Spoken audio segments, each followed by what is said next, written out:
Welcome, dear dreamer, to a story meant to guide you into a place of rest, where every word is soft and every moment is gentle. Tonight, allow yourself to leave behind the weight of the day and step into a world woven with peace, beauty, and wonder. Close your eyes if you wish, and imagine yourself drifting toward a tale carried on the breeze, light as petals falling in springtime. The story we share is not rushed, not loud, but calm, flowing like a river at twilight. You are safe here, and your only task is to listen, to breathe slowly, and to let your mind wander among the words until you drift into sleep. Long ago, in a land far away from the noise of cities and the march of clocks, there was a valley hidden behind silver mountains.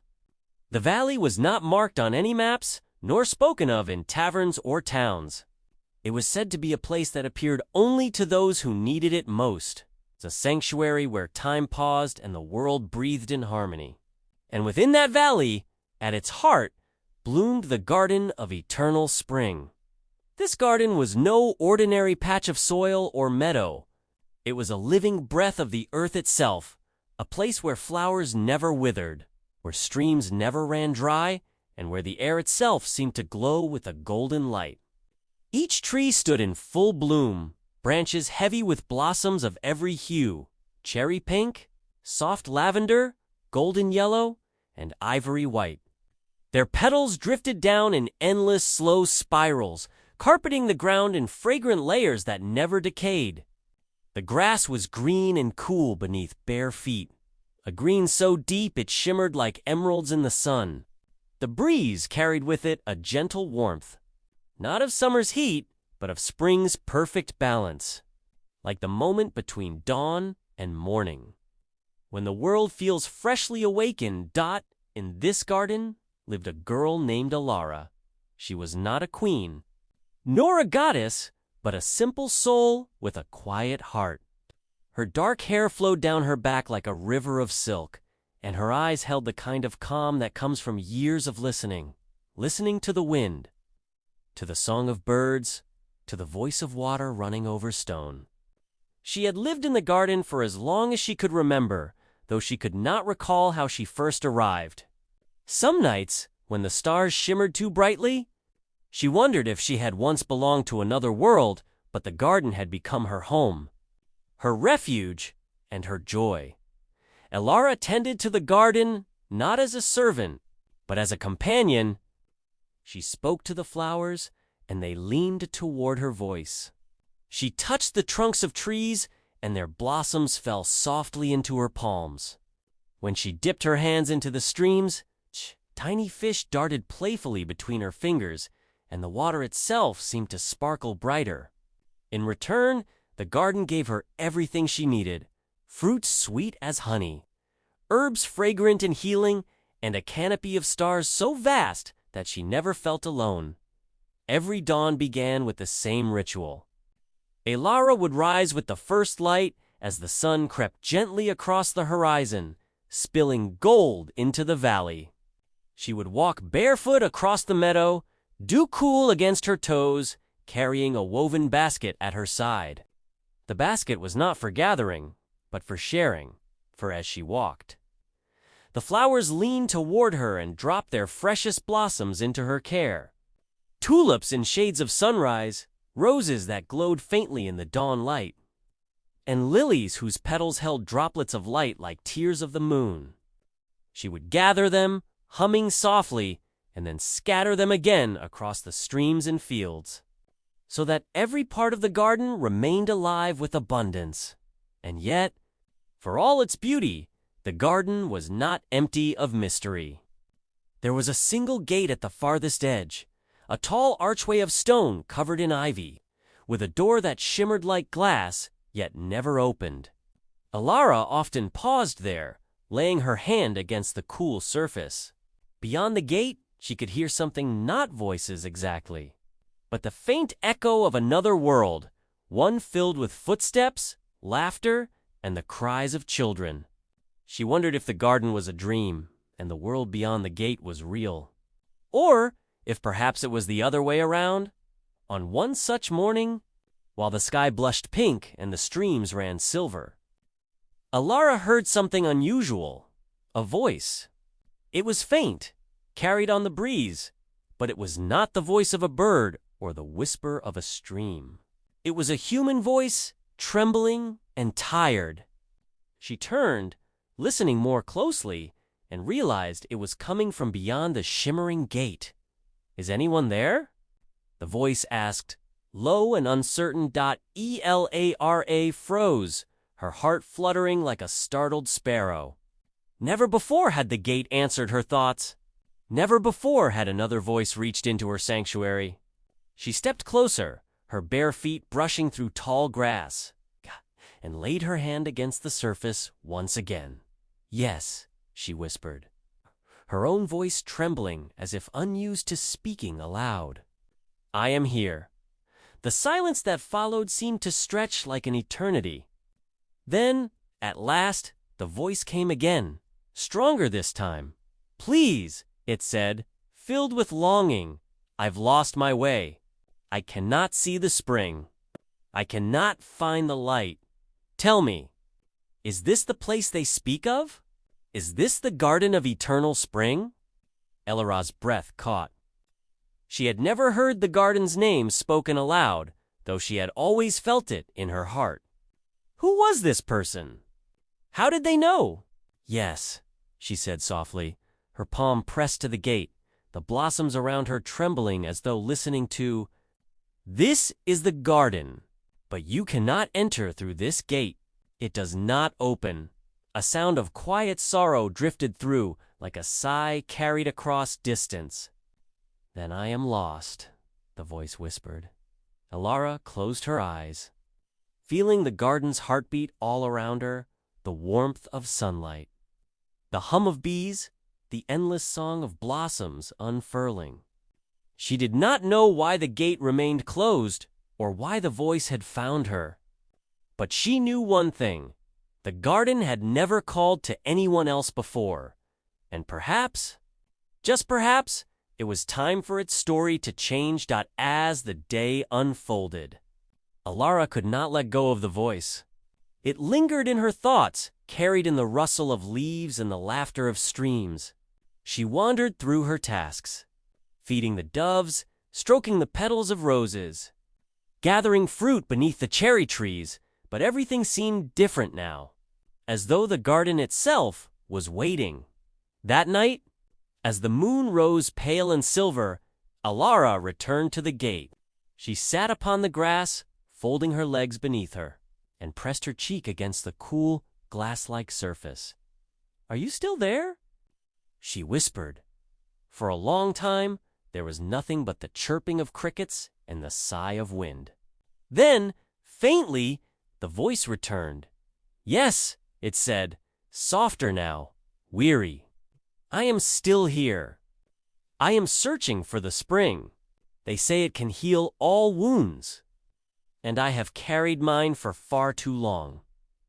Alara felt her chest ache with something she could not name, compassion, perhaps, or recognition. She closed her eyes, imagining the person on the other side. Alone, tired, searching. "You may not see the garden," she said gently, "but it sees you. Rest tonight, stranger. Rest in the thought that you are not alone. Tomorrow we will speak again." And so she sat by the gate until the moon sank low. Her voice carried through like a lullaby, soothing the unseen traveler beyond. The morning light stretched across the garden like silk unfurling in the air. Dewdrops clung to every petal, shimmering like jewels, and the soft hum of bees drifted lazily through the blossoming trees. Yet for Alara, the garden no longer felt quite the same as it had before. Something had shifted, as though a new thread had been woven into its endless tapestry. The memory of the stranger's voice lingered with her, more real than any dream, more haunting than the whisper of wind. She wandered through the meadow that morning more slowly than usual, each step filled with thought. The blossoms still leaned toward her as she passed, roses brushing gently against her skin, daisies opening wider to her footsteps. But even they seemed to notice the quiet distance in her gaze. She hummed to them, as she always did, but her song was softer, almost uncertain, as though it too was waiting for an answer. By midday, the sun glowed warmly above, casting golden light over the streams. Elara carried her basket, scattering petals upon the waters as she always did. But when she reached the far end of the valley, her eyes drifted toward the gate. It stood silent, tall and shimmering, ivy cascading down its sides. She hesitated only a moment before her feet carried her there, as if drawn by a force she could not resist. She laid her hand against the cool, glass-like surface. "Are you there?" she whispered. At first, there was nothing. She pressed her cheek closer, listening with all the stillness she could gather inside her chest. Then, faintly, the reply came, "I am here." The sound of his voice, tired yet steady, filled her with relief she had not expected. She closed her eyes, smiling faintly, though he could not see it. "I thought perhaps I had dreamed you," she admitted softly. "And I thought perhaps you had forgotten me," the stranger said, his words carrying the weight of someone who had been forgotten too many times before. Elara's heart tightened. "No," she whispered, "I could not forget." They lingered there, separated by the mysterious barrier of the gate, yet speaking as though they shared the same space. She learned that his name was Kalen, a wanderer who had traveled through valleys and across mountains, guided only by tales of a spring that could heal all wounds. His journey had been long, filled with nights of hunger and days of walking until his feet bled. Yet he had not given up. When Elara asked him what wound he carried, he did not answer at first. His silence was heavy, like a shadow pressed against the other side of the glass.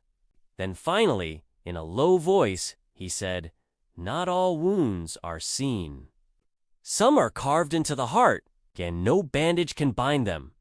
Elara placed her hand flat against the gate, as though her touch could reach him.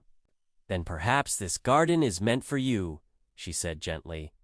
Kellen's laugh was soft, without joy. "And yet, the gate does not open." Her gaze drifted down to the vines curling around the stones, their blossoms vibrant as though they had heard his sorrow. She had lived in the garden all her life, yet even she did not understand why the gate remained sealed. Sometimes she had wondered if it was meant to keep her safe, or perhaps to keep her hidden.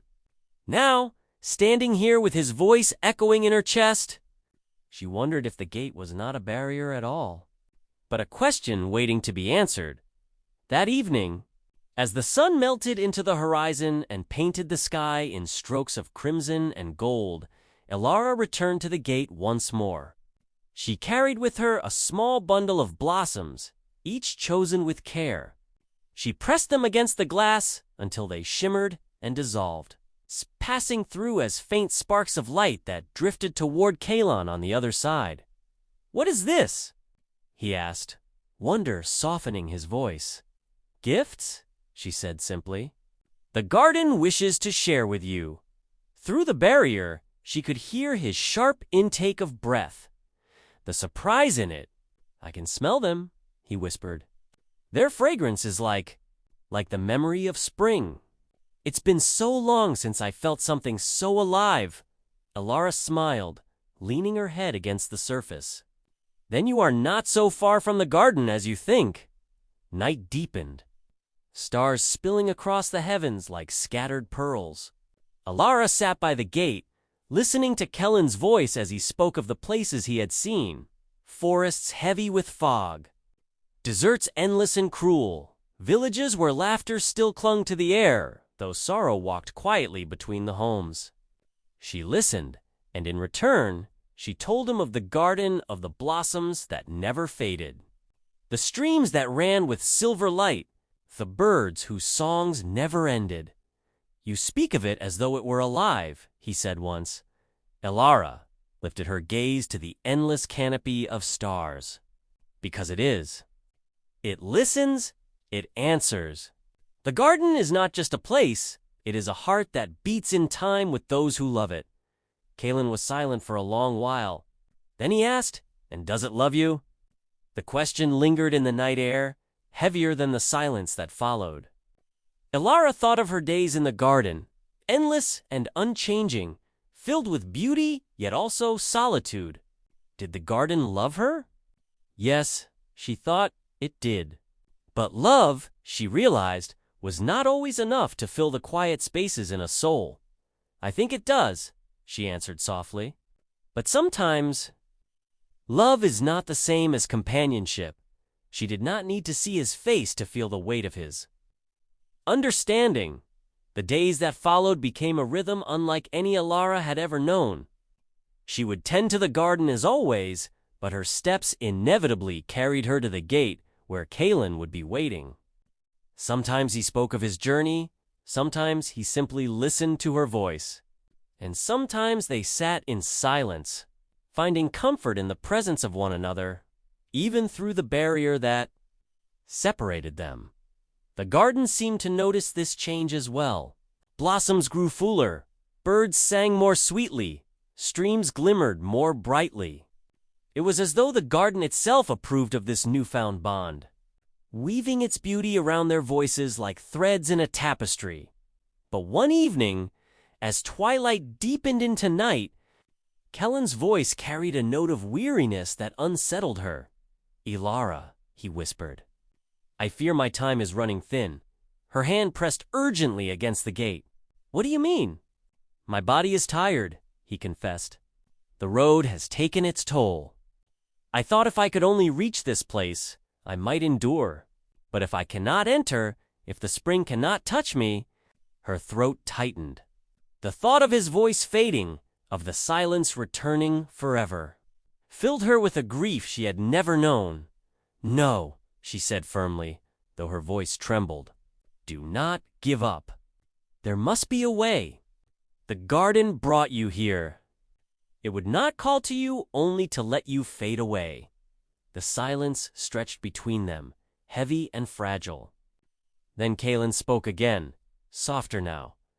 "If that is true, then perhaps it is not the garden that must open to me, but I who must open to it." Ilara felt the truth in his words, though she did not yet understand them. She closed her eyes, letting the night air wrap around her like a cloak, and whispered, "Then let us find the way together." And the garden, listening as always, seemed to stir with a promise of change.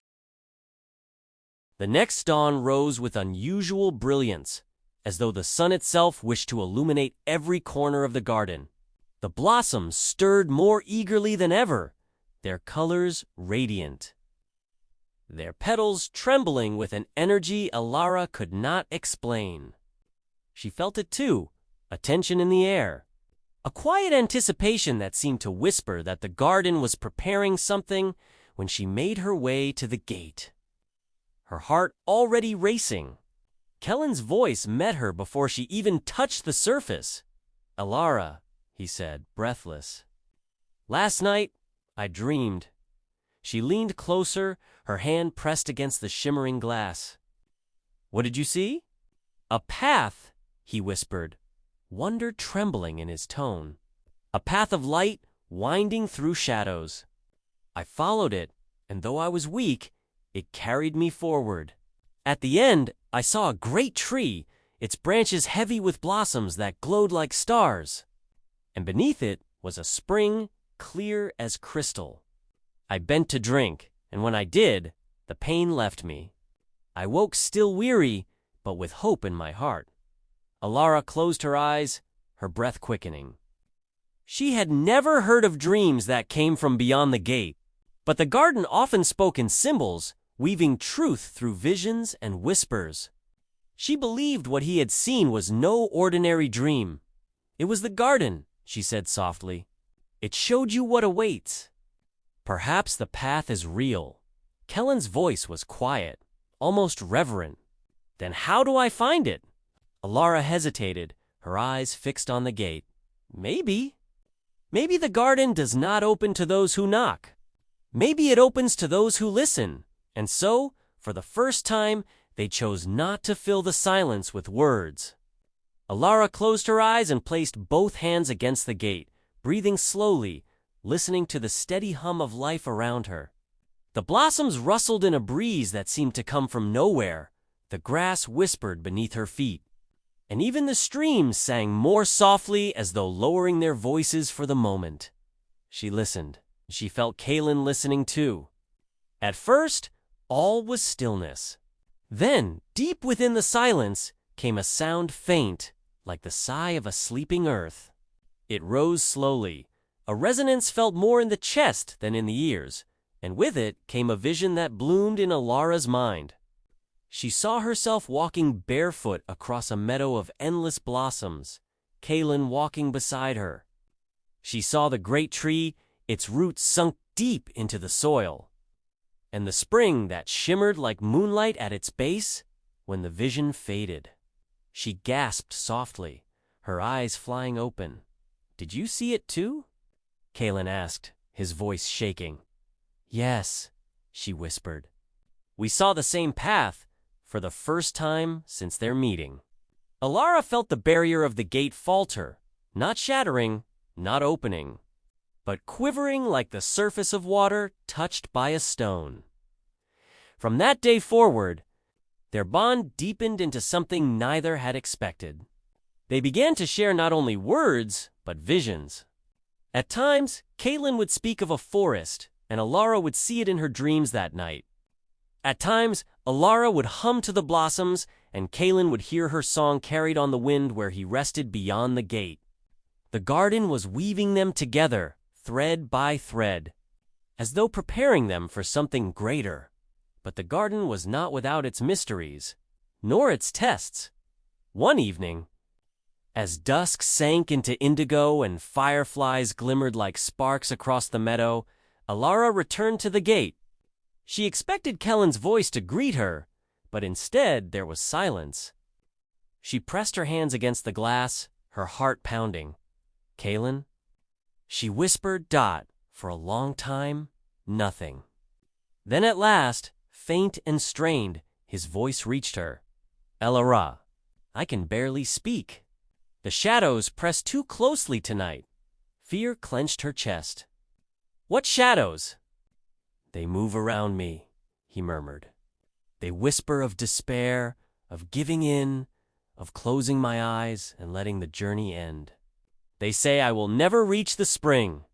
Alara pressed her forehead against the gate, tears prickling her eyes. "Do not listen," she whispered fiercely. "They are not truth. They are the weight of the road, nothing more. Listen instead to me, to the garden, to the song of its blossoms." And so she sang. Softly at first, then stronger, her voice weaving through the night like threads of silver. The flowers around her leaned closer, releasing their fragrance, and the streams seemed to echo her melody. Across the barrier, Kaylin breathed more steadily, the trembling in his voice fading as her song wrapped around him. When she stopped, there was silence. Then he whispered, "Your voice. It is light in the dark." Alara closed her eyes, her tears falling silently. She did not know why she cared so deeply for this man she had never seen, but she knew that without him, the garden would never feel whole again. The days passed, and the tests continued. At times, Kaylin would hear voices that tempted him to turn back, to leave the gate, and abandon hope. At times, Alara herself felt the weight of loneliness press heavier than ever before, as though the garden were asking her, "Would you choose to leave your eternal spring if it meant walking beside him?" She did not know the answer.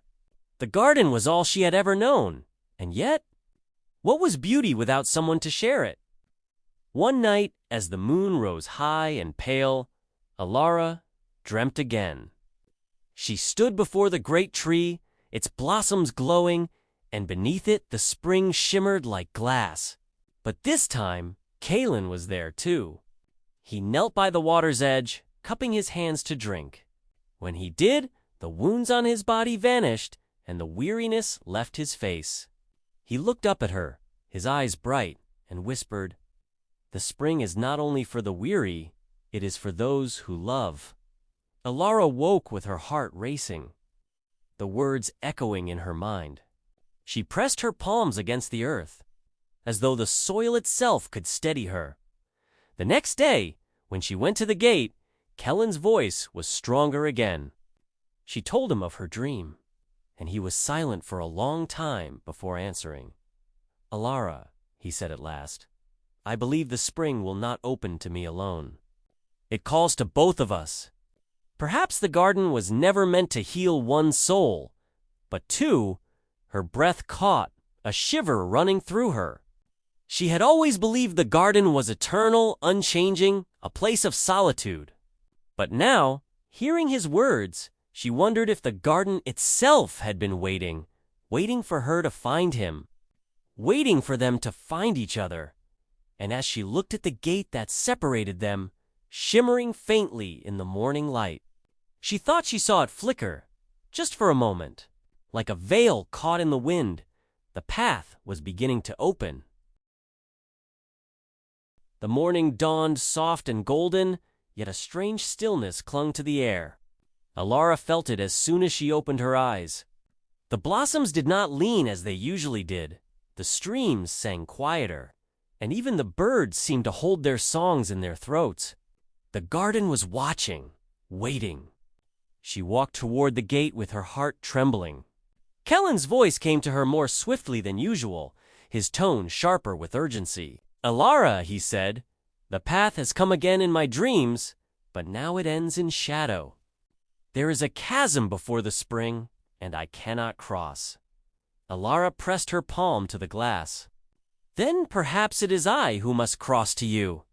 The gate shimmered faintly at her words.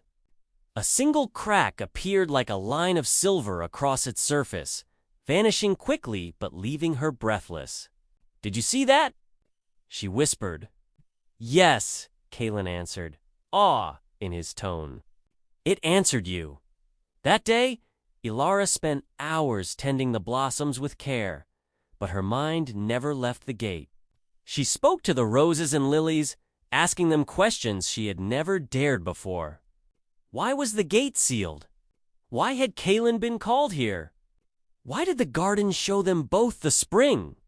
The blossoms trembled but gave no clear answer. At twilight, the garden shifted. Shadows gathered along the meadow edges. Not darkness of night, but shapes moving and whispering. They curled around the streams, slipped between the trees, and pressed close to Alara's path. She froze, realizing these were the same shadows Kalen had spoken of, the same whispers that told him to give up. Now they were here, inside the garden. A voice, low and tempting, brushed her ear. Why hold to him? Why risk eternity for a stranger you cannot see? Elara's chest tightened, but she lifted her chin. Because the garden chose us both. The shadows swirled, laughing without sound, then faded into the grass. The garden glowed brighter afterward, as though satisfied with her answer. That night at the gate, she told Kalen what had happened. He grew quiet, then said softly, "It tests us. It asks if we are willing to lose what we know for what we do not yet see." Alara's voice shook. "And are you willing?" "Yes," he said simply. "If the spring is meant for us both, then I will endure every shadow to reach it." The gate shivered again. A second crack traced its surface like light etched in glass, widening for an instant before sealing. But this time, Alara heard something new, the faint sound of rushing water, clear and musical, as though the spring itself was calling from beyond. Over the following days, the trials grew stronger. Kalen battled weariness and despair, his voice sometimes faint, sometimes strong, but always reaching for her. Alara faced visions in her dreams, images of herself leaving the garden forever, stepping into a world of pain and joy intertwined. Each time she woke, her chest ached with longing and fear. One night, under the fullness of the moon, the gate flickered again. This time, light spilled through like mist, wrapping around Alara's fingers. She gasped softly as warmth filled her palm. It's the unmistakable touch of Kellen's hand pressing faintly against hers from the other side. They both stood there, separated by the last veil, their breaths caught, their hearts thundering. "Ilara," he whispered, voice unsteady, "I see you." Not clearly, but like a shadow in light. Her eyes filled with tears. "And I feel you." The garden's voice stirred around them. Not in words, but in presence, blossoms trembling, streams singing, moonlight flooding the meadow. It was not simply giving them a gift. It was demanding their choice. Ilara knew then that the final trial was near. The gate was no longer a prison, but a threshold. To step through it would mean giving up the eternal safety of the garden, or perhaps transforming it forever. She whispered into the night, her voice steady, "Then let the trial come. We are ready." The night after their hands brushed through the veil of light, Ilara found no rest. She lay in her bed of woven blossoms, but every time her eyes closed, she was drawn back to the gate. The garden itself refused to sleep. The air trembled as though alive, petals shifting in patterns, streams whispering in a tongue too ancient to fully understand. It was as if the garden held its breath, waiting for something that had been promised since the first dawn of its creation. Ilara rose long before the moon dipped from the sky.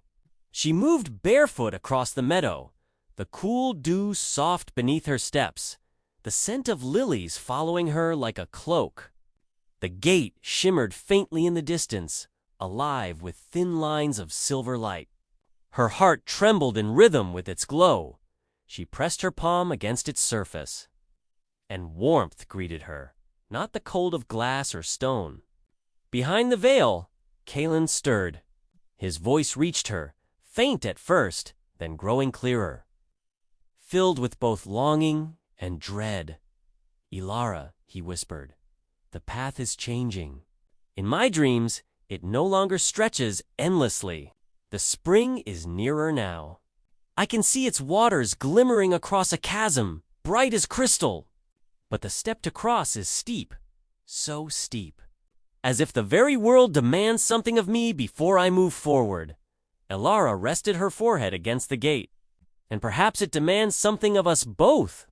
I feel the garden restless, urging me, pressing me closer to you.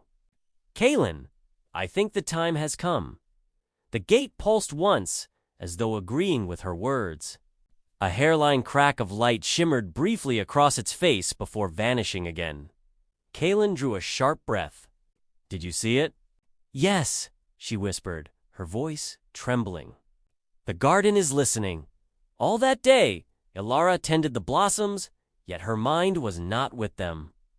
She watered the roses that bent toward her touch, but her thoughts circled endlessly around the voice of Kalen, the warmth of his presence, and the vision of the spring that awaited.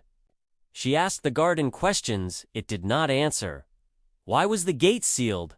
Why had Kalen been chosen? And what would happen if the barrier fell? The garden gave her no reply, yet its silence was not emptiness. It was a silence full of weight, as if holding truths too vast to give in words. As twilight fell, a strange change swept across the meadow. Shadows began to gather, not the soft veil of night, but shapes darker than starlight, curling at the edges of the streams, drifting among the blossoms. They whispered with voices thin as smoke, voices that echoed the same doubts Kalen had confessed to her nights ago. Why cling to him? He is but a fleeting dream, a shadow in a world you will never see. Why risk the eternity of the garden for a stranger who may vanish at dawn? Eliar's heart raced, but she stood tall, her hands clenched at her sides. The whispers pressed closer, chilling her skin. She forced her voice to remain steady, "Because the garden chose us both," she said. "And because love is worth the risk of loss." The shadows recoiled as if burned, hissing silently, and then slipped back into the earth. The garden brightened after their passing, the blossoms glowing more vividly, the streams singing louder. Elara knew then that she had faced her trial just as Kalen faced his. When she returned to the gate, Kalen was waiting. His voice was tight with emotion as she told him what had happened. "The shadows came to me too," he admitted, his tone heavy with weariness. "They told me I was nothing, that I would wander forever. They urged me to stop searching, to give in to the silence. But I refused. I thought of you, Elara, and I held on." She pressed her hand against the gate. "We are being tested, and I think the garden will not wait much longer." The gate shivered in response, another crack of light flashing briefly across its surface. But this time, Elara heard something new, the faint rushing of water, distant yet real, as though the spring itself was calling them from beyond the veil. The days that followed grew heavier with each breath.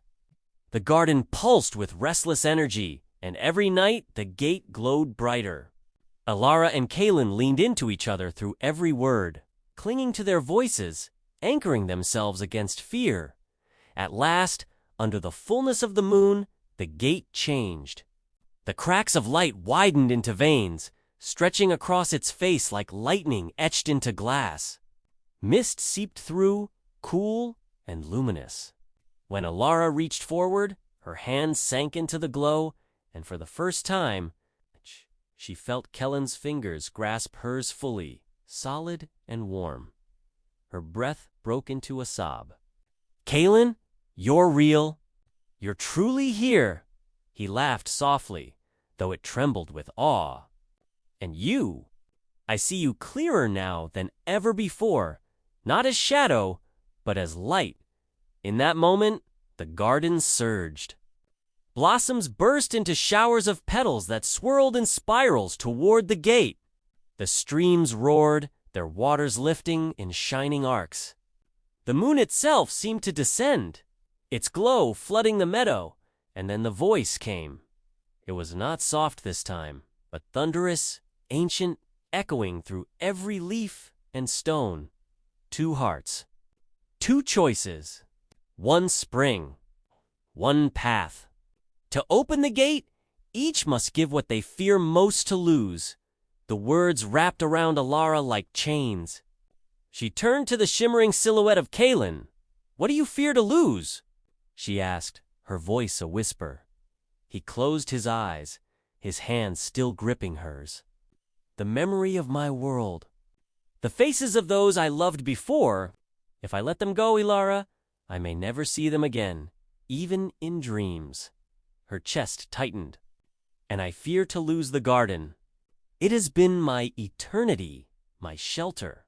To let it go would be to cast myself into the unknown." The silence that followed was unbearable. The blossoms dimmed. The streams slowed, as though the garden itself was waiting. Breathless, at last, Kellen's voice broke through. "Perhaps the garden was never meant to keep us. Perhaps it was only ever a bridge.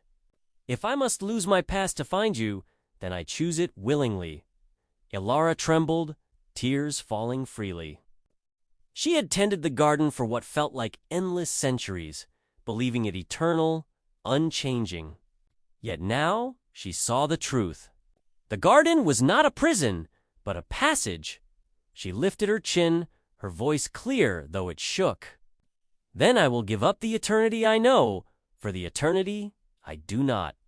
I will let go if it means walking with you." The garden convulsed.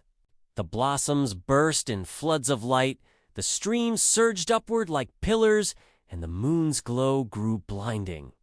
The gate cracked fully, its surface shattering not into shards, but into rivers of light that streamed upward. "Dissolving into stars." Elara gasped as Kalen stood before her, whole and real, his eyes shining with tears.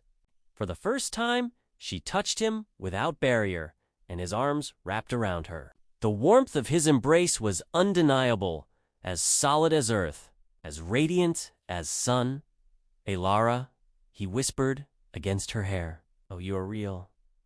She held him tightly, laughing and crying all at once. And so are you.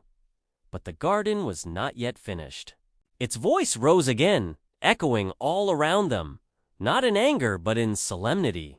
The spring awaits. Step forward together, and the garden will fall behind you forever. Remain here, and the gate will close, sealing your bond as dream alone. Elara looked around, heart-breaking at the sight of the meadow she had cherished for so long. Every rose she had nurtured, every stream she had sung with, every moonlit night of solitude, they were her life, her history, her sanctuary. Yet as Kellen's hand clasped hers, steady and strong, she knew the truth. The garden had given her all it could. Now it asked her to move beyond. Her voice was quiet, but sure. I have loved this place with all my being, but love that does not grow becomes stillness. I choose you, Kalen. Whatever lies beyond, I choose you. His eyes softened, relief and wonder mingling. And I choose you, Elara. Together, they stepped forward. The path of light unfurled beneath their feet, formed of petals and water woven into a shining bridge. The garden roared, but it was not a sound of fury. It was a song of farewell. Blossoms collapsed into cascades of golden dust. Streams surged upward into waterfalls of stars, and the meadow dissolved into radiance hand in hand. Elara and Kalon walked onward, toward the sound of rushing water that grew louder with every step.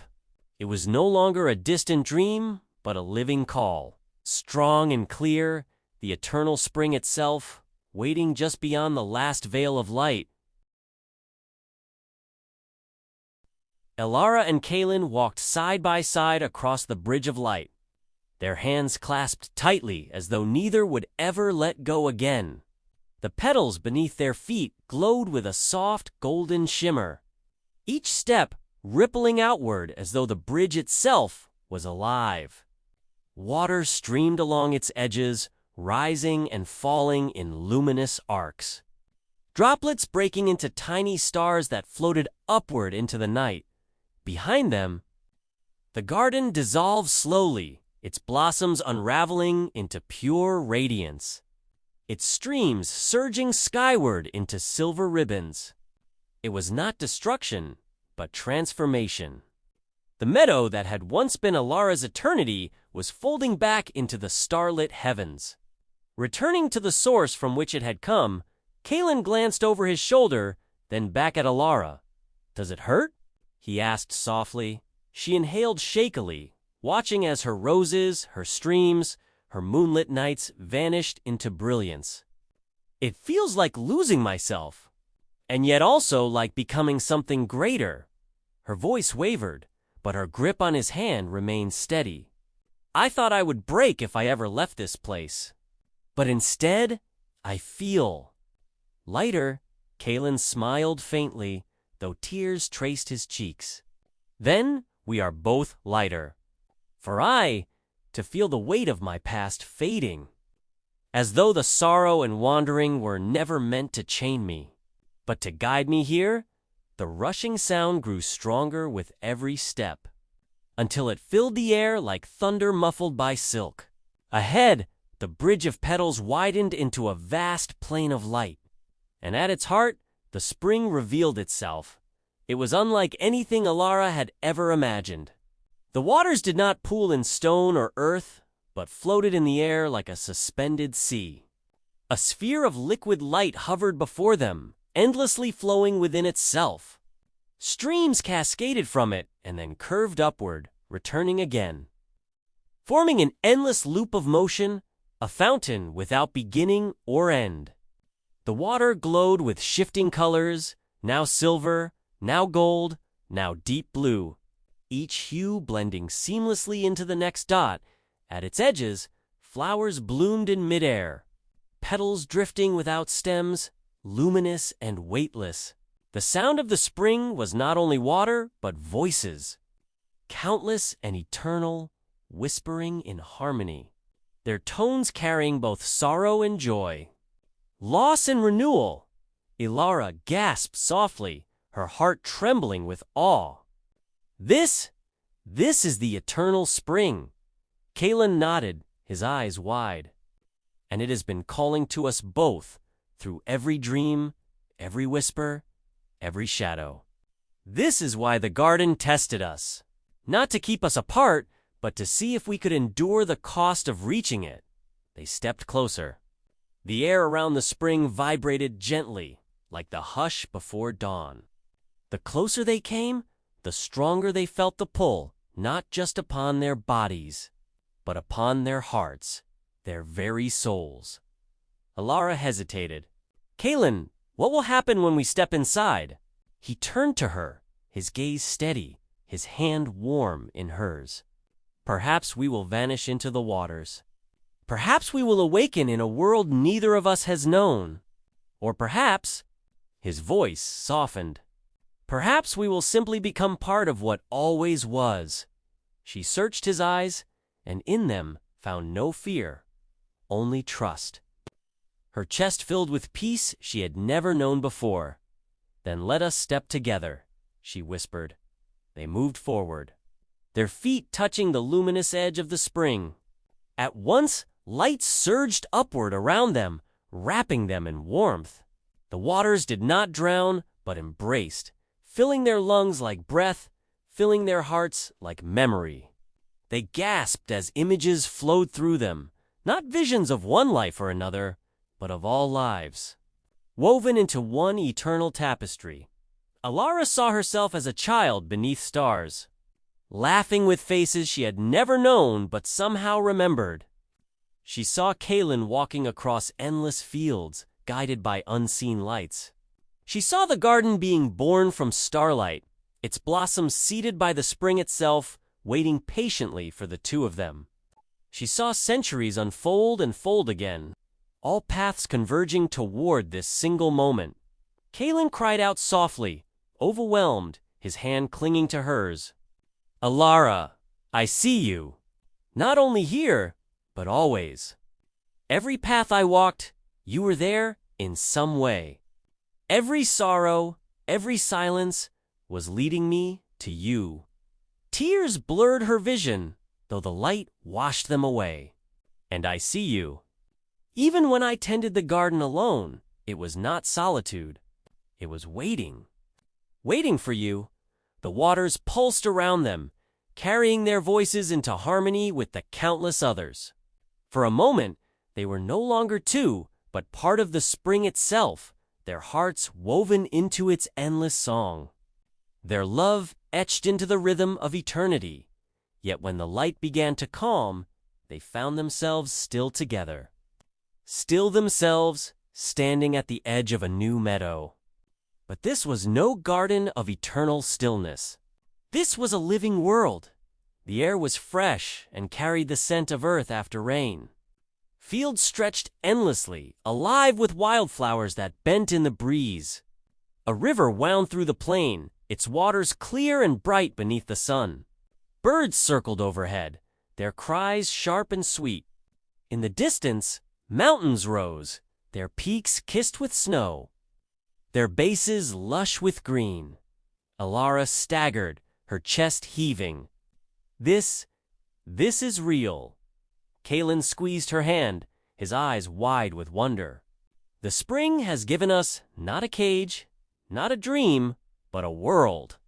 A place where we may walk together, not as shadows or whispers, but as flesh and breath. She turned in a slow circle, laughter spilling from her lips, half disbelieving, half joyous. Kalon, the flowers are alive. They grow wild, not in order, not in stillness, but in freedom. He laughed with her, pulling her close. Then we are free to. They collapse together in the grass, their laughter fading into quiet, their hearts still racing. The sky stretched vast above them, the sun warm on their faces, the breeze carrying the promise of seasons yet to come. For the first time, Elara felt the weight of time not as eternity, but as possibility. Days, months, years, each one fleeting, each one precious. She turned to him, her voice gentle. We gave up eternity for this. Do you regret it? Kalen shook his head, his smile soft. No, because eternity without you would have been emptiness. But a single heartbeat with you is worth every loss. Her eyes filled with tears. She leaned forward, pressing her forehead against his. Then let us live each heartbeat as if it were spring itself. The wind whispered through the flowers, carrying their vow into the sky. The eternal spring still flowed somewhere beyond, its waters whispering in the voices of all who had come before. But Alara and Kalen no longer needed its promise, for in one another they had found what was eternal, not endless days, but endless love, renewed with every dawn. And so they walked forward, hand in hand, into a world reborn, where the garden's farewell gave way to the promise of life unbound.